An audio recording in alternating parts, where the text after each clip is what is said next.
లో మోకరిస్తున్నాను. నా ప్రార్థన మీ దృష్టికి ఎలా ఉంది? అంగీకారంగా ఉంటుందా, లేకుంటే ఒక వేషధార వలె కనబడుతుందా నా ప్రార్థన అని గమనించాలి. దేవుడు ఏమని పోలుస్తున్నాడంటే, మరియు మీరు ప్రార్థన చెయ్యనప్పుడు వేషధారుల వలె ఉండవద్దు. అంటే మీరు ఈ ప్రార్థన ఎలా కనబడుతుందని చెప్తున్నాడంటే, ఇదిగో ఒకవేళ మీరు చేసే ప్రార్థన వేషధార వలె నీ ప్రార్థన కనబడుతుందేమో, అలా ఉండొద్దు. ఇదిగో వాళ్ళ ప్రార్థన ఎలా కనబడుతుందంటే, మనుషులకు కనబడవలనని సమాజ మందిరములోను వీధుల మూలల్లోనూ నిలిచి ప్రార్థన చెయ్యట ఎవరికిష్టం? నీతిమంతులకి ఇష్టమా, లేకపోతే వేషధారులకి ఇష్టమా? వేషధారులు అంట. ఇప్పుడు మనం కలిగి ఉన్న భక్తి, ఇదిగో సేవకుల ముందో, విశ్వాసుల ముందో, లేకపోతే సమాజంలో ఉన్న వారి ముందో కనపడే భక్తి కాదు అది. భక్తి జీవితం అన్నది ఎవరికి కనబడాలంటే దేవునికి కనబడాలి. ప్రియమైన వారులారా, మనం చేసే ప్రతి ప్రార్థన విషయంలో కానీ, లేదా వాక్యం వినే విషయంలో కానీ, దేవుడి మందిరములకు వెళ్ళే విషయంలో కానీ, నేను దైవ భక్తి విశ్వాసములో నేను వెదుగుతున్నానని మనుషులకి కాదు కనబడవలసింది. ఎవరికి కనబడాలంట? దేవునికి.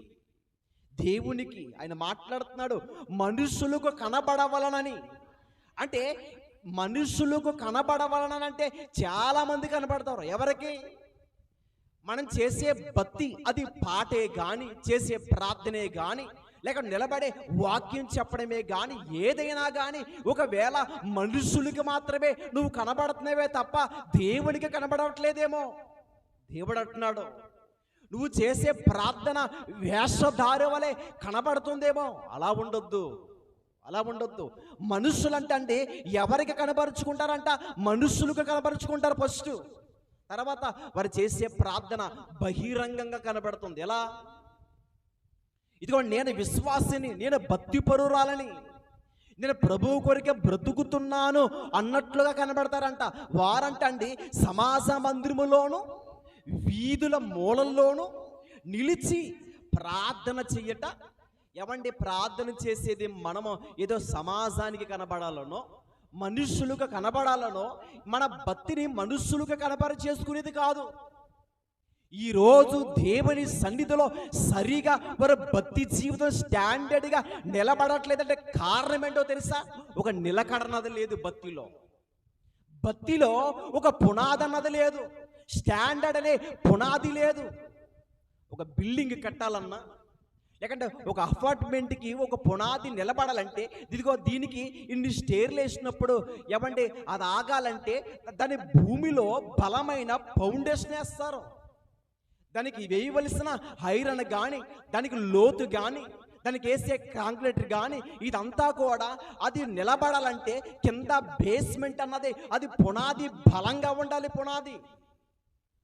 పునాదన్నది బలంగా లేకపోతే కట్టిన భవనం ఏదైనా సరే నిలబడడానికి అవకాశాలు ఉండవు. ప్రియమైన వారులారా, అంటే ఒక మనిషి కట్టడాల విషయంలోనే ఇన్ని జాగ్రత్తలు కలిగి ఇంత కట్టడానికి ప్రయత్నిస్తున్నాం కదా, మరి భక్తి జీవితంలో కూడా మనము కూడా కట్టుకోవాలి. ఏంటది? పునాది. ఈ పునాది అంటే మనం ఏం చేయాలంటే, చాలా స్టాండర్డ్గా క్రీస్తు అనే బండ మీద ఎవరైతే కట్టబడతారో వారి భక్తి ఎలా ఉంటుందంటే స్టాండర్డ్గా ఉంటుంది. అందుకే చెప్తున్నాడు, మీరు ఎలా ఉంటున్నారంటే, ఇదిగో అలల చేత ఎగరగొట్టబడిన వారి వలె ఉండద్దంట. ఎపిఎస్సీలు రాసిన పత్రిక ఇలా చూడండి. ఈయన ఎలా పోలుస్తున్నాడంటే దేవుడు, ఎఫెసీయులకు రాసిన పత్రిక 4వ అధ్యాయము 15వ వచనం 14వ వచనం, అందువలన మనము ఇక మీదట పసి పిల్లలమై ఉండి మనుషుల మాయోపాయముల చేత వంచనతోను తప్పు మార్గముకు లాగు కుయ్యుతోను గాలికి కొట్టుకుని పోవునట్లు కలిపింపబడిన ప్రతి ఉపదేశమును ఇటు అటు కొట్టుకుని పోవచ్చు అలల చేత ఎగరగొట్టబడిన వారై ఉండక. ఎలా ఉండకూడదంటే అంటే భక్తి జీవితంలో నువ్వు ఎలా ఉండకూడదని చెప్తున్నాడు తెలుసా? గాలి వేస్తున్నప్పుడు, సముద్రంలో ఉన్న కిరటాలు ఎగసిపడిపోతున్నప్పుడు, ఆ తుఫానికి, ఆ గాలికి, ఏమంటే కొబ్బరి చెట్లు గాలి వేస్తున్నప్పుడు ఎలా ఊగుతాయి ఆకులు? గాలి వేసినప్పుడు ఆ ఆకులు, ఆ చెట్లు ఎలాగైతే ఊగుతూ ఉంటాయో, ఇదిగో నేటి క్రైస్తవులు కూడా వారి జీవితాలు ఎలాగున్నాయని చెప్తాడంటే, అపోస్తలుడైన పౌలు గారు రాస్తున్న మాటలు ఏంటంటే, మీరు అలల చేత ఎగరగొట్టబడిన వారై ఉండక. అంటే ఏంటి? గాలి వేసినప్పుడు ఆకు ఊగుతూ ఉంటుంది. చెట్లు చూడండి, విపరీతంగా గాలి వేస్తున్నప్పుడు చెట్ల వైపు చూడండి, మీరు ఒకసారి గమనించండి. ఇదిగో పడిపోతుందేమో అనిపిస్తూ ఉంటుంది ప్రియమైన వాళ్ళ. అలా ఊగుతుంది, అలా ఊగి మరలా నిలబడుతుంది. భక్తి జీవితంలో కూడా ఎలా ఉంటారంటే క్రైస్తవులు ఊగులాట్లాడుతూ ఉంటారు, ఊగుతూ ఊగుతూ. ఇది మంచిది కాదు. ఒక విశ్వాసీ జీవితం ఎలా ఉండాలంటే స్టాండర్డ్గా ఉండాలి, స్టాండర్డ్గా. ఇదిగో మీరు మనుషులు మాయోపాయముల చేత అంటాడు, మాయోపాయముల చేత అంటే మీరు ఎలా ఉండకూడదు? పసి పిల్లల వల్లే ఉండకూడదు.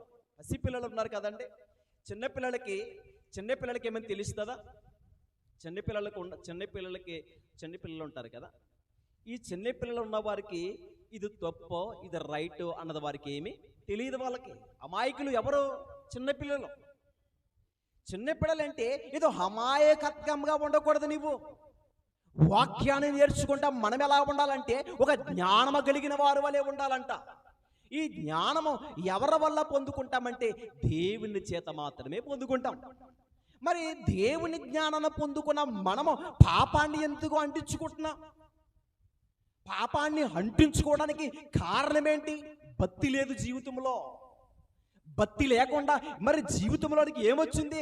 వేషధారణ. అందుకే అంటున్నాడు మత్తయి సువార్తలో ఏంటంట, ఇదిగో మీరు ప్రార్థన చేసినప్పుడు వేషధారుల వలె ఉండవద్దు, మనుషులకు కనబడవలవని సమాజ మందిరములోను వీధుల మూలల్లోనూ నిలిచి ప్రార్థన చెయ్యట. అది ఒక విశ్వాసాన్ని అనుకున్నాం అనుకోండి, ప్రభు కొరకు నీతిగా నిజాతిగా బ్రతుకుతున్నప్పుడు వారు మనుషుల దృష్టిలో కనబడరు. వాళ్ళు గమనించండి, ఒక భక్తి జీవితంలో వెదుగుతున్నప్పుడు వారు సమాజంలో కనబడరు. ఎవరైనా చెప్తున్నాను జాగ్రత్తగా వినంటే, మనము దాంట్లో వాయిద్యములు కానీ ఓ చర్చిలో కానీ బయట కానీ ఎక్కడైనా మైక్ కానీ వాయిద్యములు కానీ లేవనుకోండి, ఎవరైనా సహోదరుని కానీ చక్కగా పాడంటే పాడరు అక్కడ. మీరు గమనించండి, చాలామంది అక్కడ వాయిద్యములు లేవనుకోండి, లేకంటే అక్కడ సౌండ్ సిస్టమ్ లేదనుకోండి, ఓన్లీ నోటుతోనే స్వరమ తీయాలి. నోటుతోనే స్వరమ తీసి పాడగలవా? పాడలేరు చాలామంది. ఎందుకు? నేను పాట పాడితే నాకేముండాలి? వాయిద్యములు ఉండాలి, సంగీతం వాయించేవారు కావాలి. పైగా ఇదిగో నేను పాడే పాట బాక్స్లో మైక్లో అందరికీ సమాజంలో ఉన్నవారికి వినబడాలి అనే ఒక తత్వం మనసుకి ఏర్పడుతుందంటే కారణం ఏంటో తెలుసా? వేషధారణ. అంటే నీలో ఉన్నది మనుషులకు కనబడాలని, సమాజంలో ఉన్నవారికి కనబడాలని చాలామంది ఏమనుకుంటున్నారంట. అది ఇలా ఉండొద్దు. మీరు వారుకు వలె అంటున్నాడు ఆయన. ఎవరికి వలె? అది మీరు వారుకు వలె అంటే అర్థం ఏంటి? వేషధారుల వలె మీరు ఉండొద్దు. అది ఇప్పుడు మనం పాడే పాట దేవుడు మెచ్చుకోవాలంటే ఇదిగో నీ వ్యక్తిగతంగా నీ స్వరాన్ని దేవుని సన్నిధిలో కుమ్మరించి, అయ్యా నేను పాడే పాట మీరే అంగీకరించాలని పాడాలి. దీనికి వాయిద్యముల అవసరం లేదు, సౌండ్ సిస్టమ్ అవసరం లేదు. ఇదిగో ఎవరు లేరు కదా నేనెలా పాడగలుగును అనే అలాంటి భావం కూడా మనుషులో రానవ్వకూడదంట ప్రియమైన వాళ్ళ. ఏమండి, అలా ఉంటూ కూడా మనం చేస్తే గనక ఇదిగో మనము దేవుడి దృష్టికి దూరం అవుతున్నాం. అందరి ముందు కనబడాలనుకోవడానికి అర్థమేంటి తెలుసా? ఇవే మనుషుల ప్రార్థన కూడా చూడండి, వ్యక్తిగత జీవితంలో ప్రార్థన చేసుకోవడం ప్రాముఖ్యమైంది. ఏదో మనుషుల్లోనో సమాజంలోనో మనుషుల దృష్టికి కనబడి దేవునికి కనబడకపోతే మనం ఎవరికి కనబడాలి చెప్పండి? దేవునికి. మనం పాడే పాట దేవుడి మెచ్చుకోవాలి, చేసే ప్రార్థన దేవుడు అంగీకరించాలి. మన ప్రార్థన తెలుసండి, దేవుని పని చేస్తే దేవుడే మెచ్చుకునేవారుగా ఉండాలి. చాలామంది పని కూడా, దేవుని పని చేయాలి కూడా ఎవరికి కనబడాలి చేస్తారంటే మనుషులు గుర్తించాలి, మనుషులు చూడాలి. ఒక దేవుని పని చేసే విషయంలో కూడా మనుషులు గుర్తించాలనుకుంటారు చాలామంది. అంటే మనుషుల్లోనే కనబడుతున్నావు తప్ప దేవునిలో అది మనం ఎవరిలో కనబడాలి చెప్పండి? ఎవరిలో కనబడాలి? దేవునిలో కనబడాలి. దేవునికి కనబడాలి, మనం దేవునికి కనబడాలి మనం. అందుకే ఎలా కనబడాలి తెలుసా? ఆయనకి ఎలా కనబడాలి, ఎలా ప్రార్థన చేయాలి చెప్తున్నాడో 6వ వచనం. నీవు ప్రార్థన చెయ్యనప్పుడు నీ గదిలోనికి వెళ్ళి తలుపు వేసి రహస్యమందును నీ తండ్రికి ప్రార్థన చేయము. ఎలా చేయాలి ప్రార్థన? రహస్యముగా. అంటే ప్రార్థన నువ్వు ఎలా చేయాలంటే రహస్యముగా నీ దేవుని సన్నిధిలోనికి వెళ్ళి ప్రార్థన చెయ్యాలి. నువ్వు ప్రార్థన చెయ్యనప్పుడు నీ గదిలోనికి వెళ్ళు. అంటే హృదయం అనే గదిని దేవునికి తెరవాలి. నువ్వు తలుపు వేయడం అంటే ఏంటి తెలుసా? ఇదిగో హృదయములోనికి పాపం అన్నది రానివ్వకూడదు. దీన్ని బంధించాలి హృదయాన్ని. మోకాళ్ళు వేయగానే, మనం మోకరించగానే మనలోనికి చెడ్డ తలంపులన్నీ మన హృదయంలోనికి రానివ్వకూడదంట. ఈ హృదయాన్ని అపవిత్రపరచుకోకూడదంట. హృదయం అని తొలిపేంటి తెలుసు? అందుకే అంటున్నాడు ఆయన, నేను దూరము యొద్ద ఉన్నాను, తలుపు తట్టుతున్నాను. దూరం ఏంటి, తొలుపేంటి? ఇక్కడ చూడండి, దీనికి అర్థం ఏంటంటే ఒకసారి బాగా ఆలోచించండి. 6వ వచనం మళ్ళా చదువుకుందాం. నీవు ప్రార్థన చెయ్యనప్పుడు నీ గదిలోనికి వెళ్ళి తలుపు వేసి రహస్యమందున్న నీ తండ్రికి ప్రార్థన చెయ్యము. అప్పుడు రహస్యమందున్న చూచి నీ తండ్రి నీకు ప్రతిఫలమిచ్చును అని రాయబడింది. ఏమండి, ఇది ఏంటంటే మన దేహం, ఈ హృదయం. దీంట్లోనికి దుష్టుడికి అవకాశాన్ని ఇవ్వకూడదు. దుష్టుడికి అవకాశం ఇచ్చామంటే అసలు ఈ హృదయాన్నంతా ఏం చేస్తాడు? వాడు పాడు చేస్తాడు.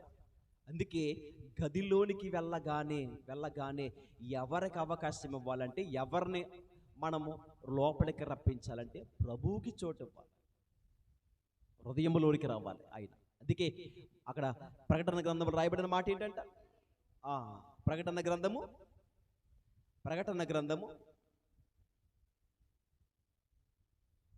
చూడండి మాట. ప్రకటన గ్రంథము 3వ అధ్యాయము 20వ వచనం. ఇదిగో నేను తలుపు యొద్ద నిలిచి ఉండి తట్టుచున్నాను. ఎవడైనను నా స్వరము విని తలుపు తీసిన ఎడల నేను అతని యొద్దకు వచ్చి అతనితో నేనను, నాతో కూడా అతడును భోజనము చెయ్యను. చూడండి ఎంత చక్కటి మాట. ఆయన అంటండి తలుపు తట్టుతున్నాడంట. ఆ తలుపు ఏంటి? హృదయం అనే తలుపు. ఆ తలుపును తట్టుచుండగా, అంటే హృదయాన్ని తట్టుచుండగా మనం ఏం చేయాలి? ఇప్పుడు వెంటనే ఓపెన్ చేయాలి. ఏంటది? హృదయం. ఆ హృదయంలోనికి వచ్చి క్రీస్తు ప్రభు మన జీవితంలో ఉన్నాడంటే అసలు మన ఆలోచనలు మారిపోతాయి, మన పరిస్థితి మారిపోద్ది, మన భక్తి విధానం మారిపోద్ది. మన భక్తి విధానం ఎలా మారిపోతుందంటే, ఒకవేళ వేషధారణ అంటే వేషధారణ పోయి ఎలాంటిది వస్తుందంట చెప్పండి? యథార్థమైన మనస్సు మనకొడుతుంది.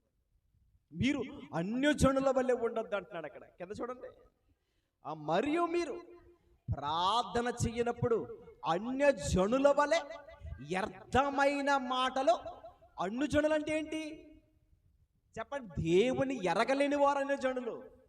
అన్యజనులు ఎవరంటే, దేవుని కొరకు మేము బ్రతుకుతున్నాం, యేసు ప్రభు కొరకే మేము జీవిస్తున్నామని చెప్పుకుంటూ కూడా ప్రభువుని ఎరగలేని వారు ఎవరంటే వారు అన్యులు.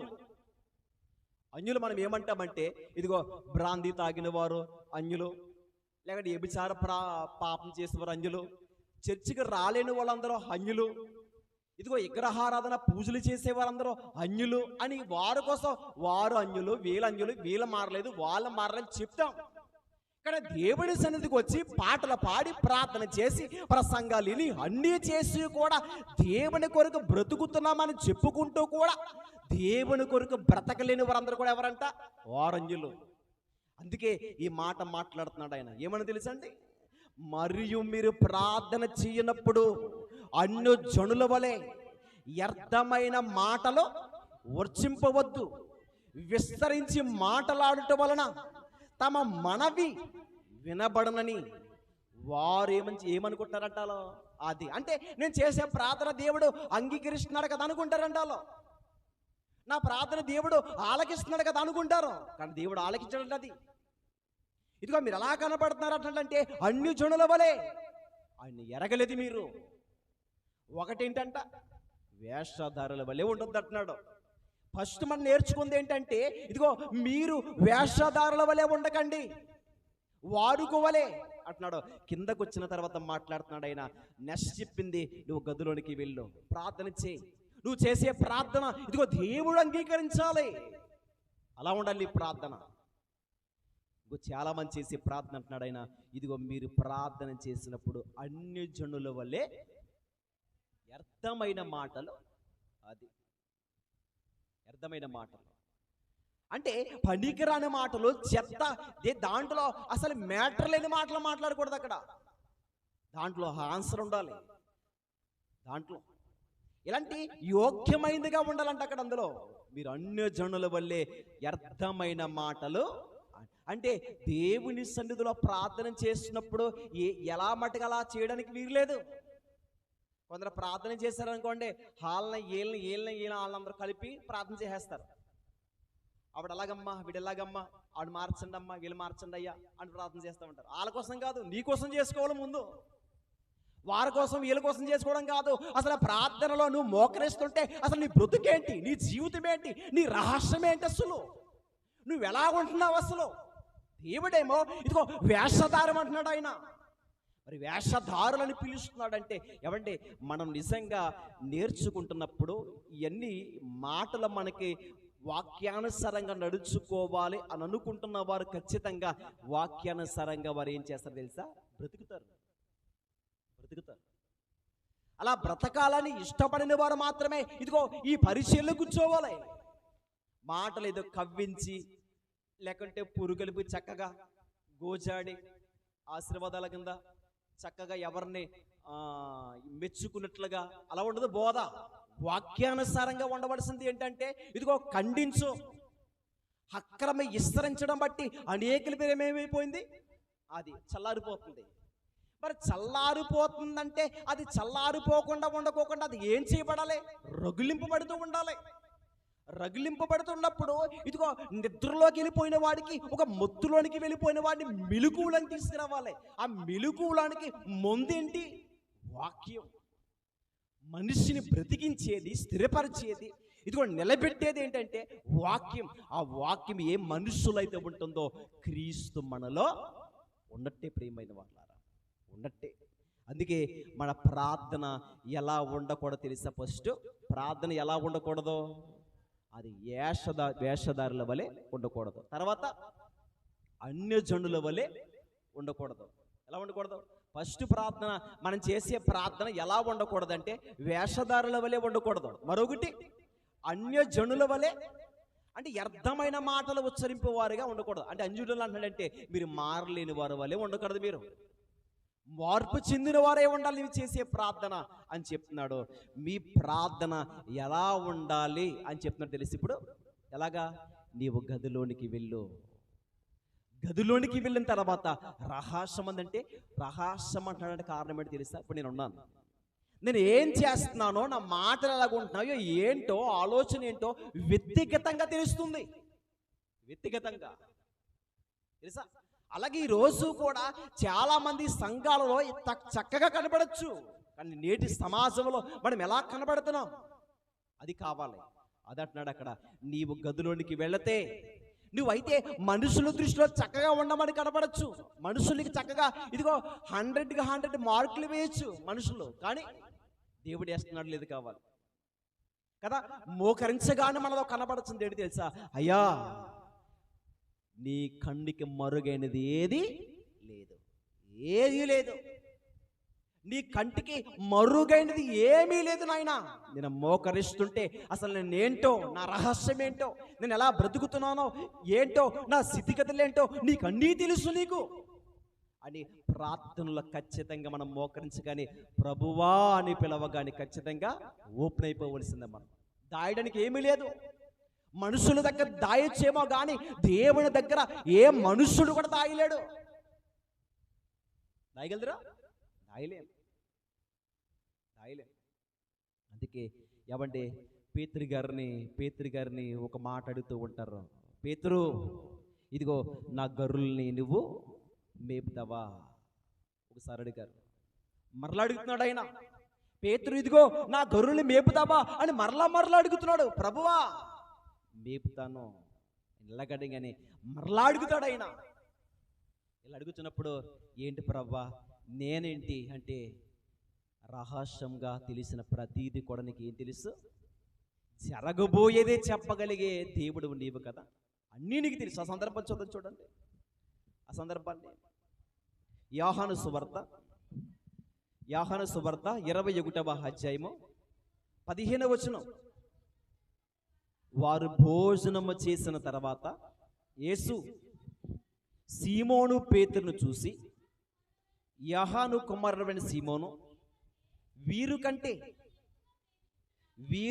నువ్వు నన్ను ఎక్కువగా ప్రేమించుచున్నావా అని ఆయనను అడగగా అతడు, అవును ప్రభువా, నేను నిన్ను ప్రేమించుచున్నానని నీవే ఎరుగుదువని ఆయన ఓ మాటలు చూడండి. అక్కడ అసలు నేను ప్రేమిస్తున్నానో ప్రేమించట్లేదో ఎవరికి తెలుసు చెప్పండి?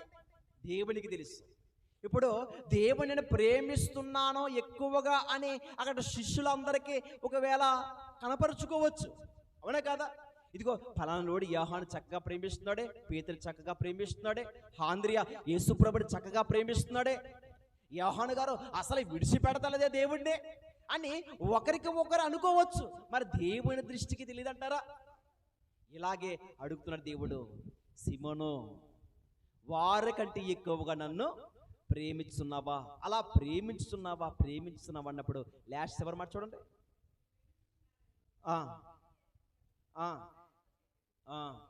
యేసు చూడండి. మరలా ఆయన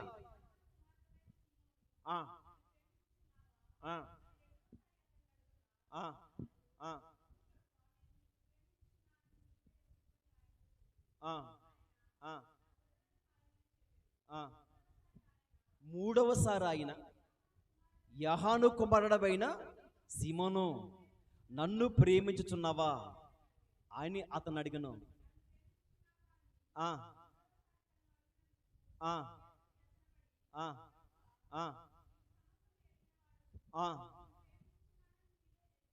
చూడండి, అంటే నువ్వు సమస్తమును కూడా ఏం చేయగలిగే దేవుడువు, ఎరిగిన వాడువు నీవు కదండి. మనుషులు ఏమని తెలుసా? మనుషుల్లో హృదయాలలో ఏ ఆలోచనలు ఉన్నాయో ఏమిటన్నది ఎవరికేం తెలుసు? కానీ ఎవరికి తెలిసి అంటున్నాడు ఆయన?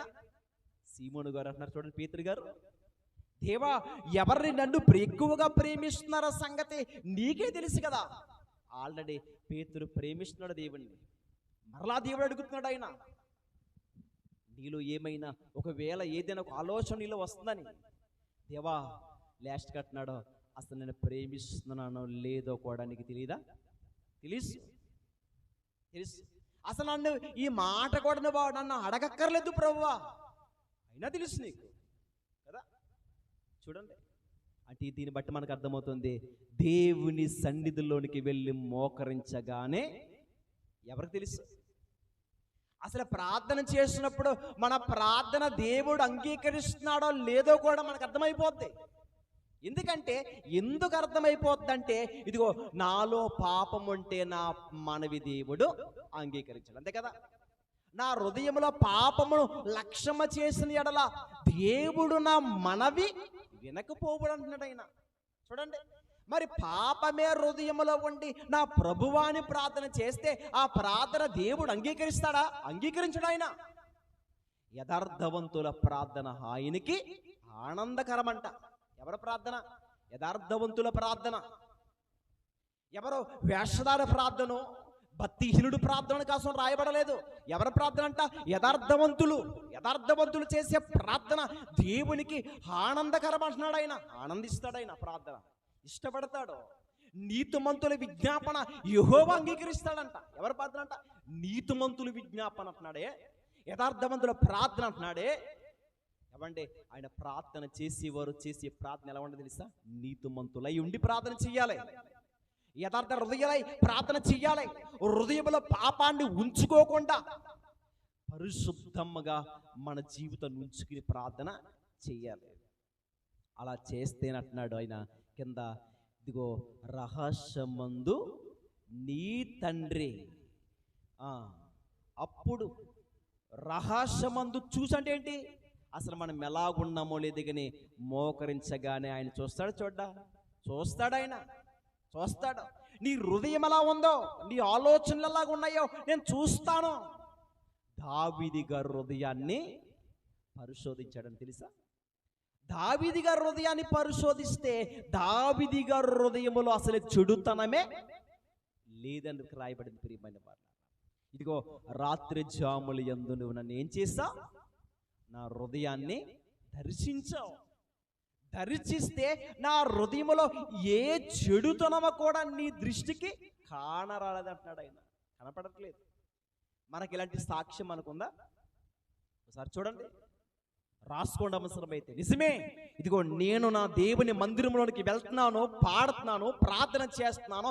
నేను చేసే ప్రార్థన దేవుడు అంగీకరించాలి. నా జీవితంలో పాపం అన్నది కనపడకూడదు. ముగించుకుందాం. వచ్చి శనివారం కోసం కూడా మనకి ఇది అవ్వలేదు. ప్రియమైన వారులారా, పోయిన వారంలో వాక్యం ఎంత ఇంపార్టెంట్ అన్నది చాలా ఇంచుమించు 4 వారాల వాక్యం కొరకు మాట్లాడుకున్నాం. ఈ ప్రార్థన గురించి ఈరోజు ప్రారంభించిన ప్రార్థన ముందుకి వెళ్దాం. ఇంకా ఇది అవ్వలేదు. ఇంకా ఇప్పుడు మనం ఎక్కడున్నామంటే, ఏమంటే మనం చేసే ప్రార్థన దేవుడు ఖచ్చితంగా అంగీకరిస్తాడు. రహస్యమందున్నది ఏది కూడా ఆయన దృష్టికి తెలియపరచబడుకోకుండా ఏది ఉండదు. ప్రతిదీ తెలిసాయి. అక్కడ మనం ఇప్పుడు దావీదు గారి దగ్గర తీసుకుని ఇక్కడ వాక్యాన్ని ఆపుచేద్దాం. వచ్చి వరం ముగించుకుందాం. దావీదు గారి సందర్భంలో ఉన్నాం కదా. దావీదు గారి సందర్భంలో ఏంటైనా చదువు వెళ్దాం. ఒకసారి ఈ మాట చెప్పి వాక్యాన్ని ముగించుకుని వచ్చేసిన వారం బైబిల్ క్లాసులో మరొక సందర్భాలు నేర్చుకుందాం. ఈ మాట చెప్పి ముగించుకుందాం. కీర్తనల గ్రంథము ఒకసారి ఎలాగైతే దావీదు గారి యొక్క హృదయాన్ని దేవుడు దర్శించి రాత్రి జాముల యందు ఆయన హృదయాన్ని అంట దర్శించినప్పుడు అసలే పాపం అన్నది కూడా తన హృదయంలో కనపడలేదండి. ప్రియమైన వారులారా, ఆ మాటను మనం చూడండి. కీర్తనల గ్రంథము 17వ అధ్యాయము, కీర్తనల గ్రంథము 17వ అధ్యాయము 3వ వచనం.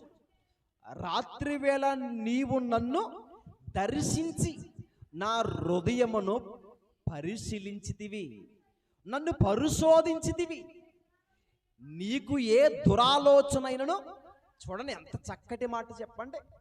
నిజంగా ప్రార్థన చేయడానికి నిజంగా ఎంతగా ధైర్యం ఉండాలి ఈ మాట చెప్పడానికి. అతనే కాదు, ఈ భూమి మీద బ్రతుకుతున్నాం, మేము యేసు ప్రభు కొరకు బ్రతుకుతున్నాం. మనం అందరూ కూడా ఈ మాట చెప్పే ధైర్యం ఉండాలి మనకి.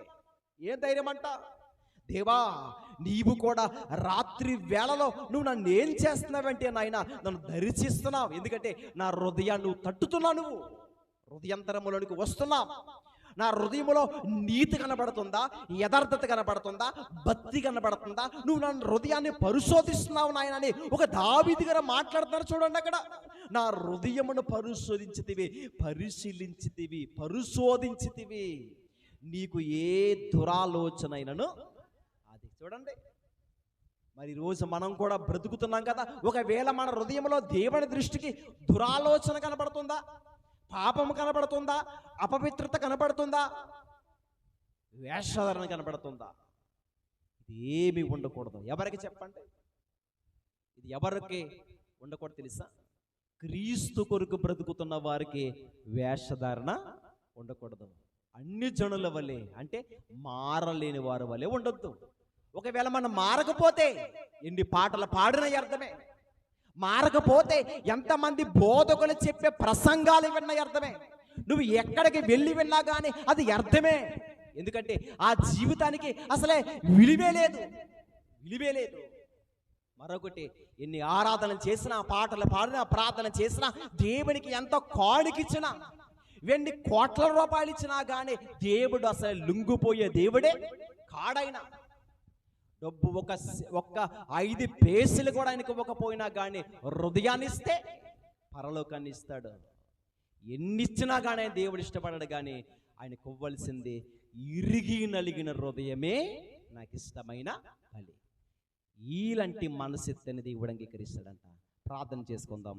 వచ్చి శనివారం మరీ కొన్ని విషయాలు నేర్చుకుందాం. ప్రార్థన చేసుకుందాం. మోకరించండి.